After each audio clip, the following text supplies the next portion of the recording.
बहुत बड़ी खबर निकल के आ रही है बनारस से, उत्तर प्रदेश के बनारस से।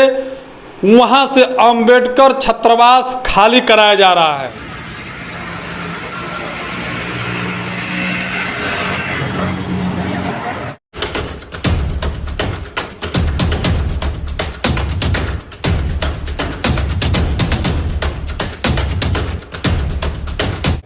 ये सारी बातें बताऊंगा। इससे पहले मैं अपना परिचय देता हूं। मेरा नाम गिरिजा प्रसाद और अब देखना शुरू कर चुके बदलते भारत। उम्मीद करता हूं कि आप लोग स्वस्थ और खुशहाल होंगे। हम बहुजन समाज के लोग हैं और बहुजन समाज की बातें करते हैं, लेकिन इस बदलते भारत की तस्वीर में आप लोगों को जो दिखा रहा हूं, मोन्टाज में देखे होंगे, लड़के जो युवा हैं वो भटक रहे हैं, जो स्टूडेंट है वो भटक रहे हैं। आगे क्यों भटक रहे हैं, इसका वजह क्या है, मैं बताने की कोशिश करता हूँ आप लोगों को। आप लोग समझने की कोशिश कीजिएगा, तो वीडियो जरूर शेयर कीजिएगा। भारतीय जनता पार्टी पहले लोगों को शिक्षा से दूर करना चाहती है, क्योंकि शिक्षा यदि आप प्राप्त कर लेते हैं तो आप अपने हक और अधिकार की लड़ाई लड़ना जान जाएंगे, जिसके वजह से शिक्षा से वंचित रखना चाहते हैं, खासकर शेड्यूल कास्ट के लोगों को। अब ये सोचिए कि शेड्यूल कास्ट क्यों, जो अंबेडकर छात्रावास है वहाँ पर केवल शेड्यूल कास्ट के बच्चे ही पढ़ते हैं और वहाँ से पढ़ करके जो है कि अपने भविष्य का निर्माण करते हैं। लेकिन वहीं पर जो बनारस के सांसद एवं हमारे देश के प्रधानमंत्री नरेंद्र मोदी जी वहाँ से चुनाव जीत कर आते हैं और वहीं पर प्रचार प्रसार कर रहे हैं आज।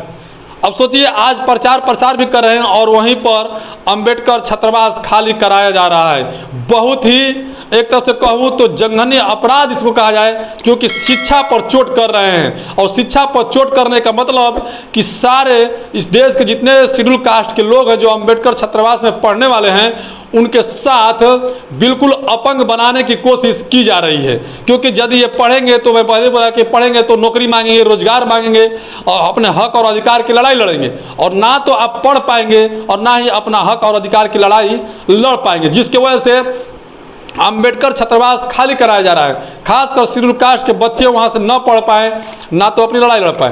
दूसरी बात मैं बता दूं कि बाबा साहब doctor B are Ambedkar ji कहते थे कि शिक्षा वह शेरनी का दूध है जो पिएगा दहाड़ेगा। जैसे मैं बता दूं, मान्यवर कांशीराम, बाबा साहब छोड़िए, मान्यवर कांशीराम बहुजन समाज पार्टी में बहन कुमारी मायावती जी, या ज्योतिबा फूले, सावित्रीबाई फूले, या छत्रपति साहू जी महाराज, जिसने शिक्षा का प्रयोग किया है वो वाकई में शिक्षे के शेर की तरह गुर्राया है। और उस गुर्राहट को कम करने के लिए, उस दहाड़ को कम करने के लिए ये उस शिक्षा पर प्रहार कर रहे हैं भारतीय जनता पार्टी के लोग। भारतीय जनता पार्टी के हमारे देश के प्रधानमंत्री नरेंद्र मोदी जी शिक्षा पे ही प्रहार कर रहे हैं, ताकि ये पढ़ेंगे नहीं और फिर आगे बढ़ेंगे नहीं। अब सोचिएगा जरा कि जिस तरह से बनारस की गलियों से, जो बनारस के जो अंबेडकर छात्रावास है वहाँ से खाली कराया जा रहा है, ये बच्चे जाएंगे कहाँ, ये बच्चे क्या करेंगे?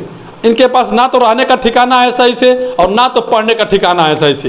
ये बच्चे का एक उम्मीद था कि हमारे बाबा साहब का जो छात्रावास है, अंबेडकर छात्रावास है, उसमें हम पढ़ेंगे और आगे अपना भविष्य का निर्माण करेंगे। लेकिन उस निर्माण करने का जो बाधा पड़ रही है भारतीय जनता पार्टी, ये सोचने की बात है, क्योंकि अगर ये बाधा नहीं पड़ती तो शायद आज अंबेडकर जो छात्रावास है वो खाली कराने का काम नहीं करता भारतीय जनता पार्टी।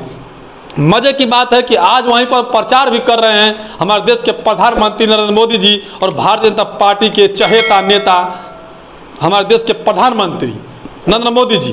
अब इसलिए मैं कह रहा हूं कि ये कहते हैं कि मैं दलितों का हितैषी हूं, शेड्यूल कास्ट के हितैषी हूं, लेकिन यह जब से शेड्यूल कास्ट की बात करते हैं तब से शेड्यूल कास्ट पे जो कि अत्याचार बढ़ता ही जा रहा है। बाकी इस सारे जो प्रक्रिया है जो अंबेडकर छात्रावास खाली कराने का, और ऐन मौके पर जो 3 फेज का चुनाव हो चुका है और 4थे फेज का जो चुनाव जारी होने वाला है, अब जिसमें ये क्या दहशत पैदा करना चाहते हैं शेड्यूल कास्ट के साथ, इनके दिलों में जो है कि डर पैदा करना चाहते हैं कि देखो हम तुम्हारे साथ ऐसा करना चाहते हैं और करेंगे।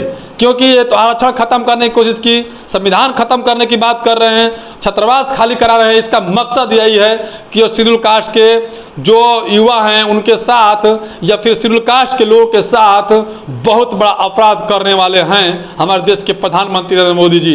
तो इसीलिए आप लोग सावधान हो जाइए और इनको सबक सिखाने के लिए 2024 में भी 4 चरण बाकी है, जरूर इसका जवाब दीजिएगा। बाकी आपको हमारे बातों से कैसा लगा कमेंट कर जरूर बताइएगा। धन्यवाद।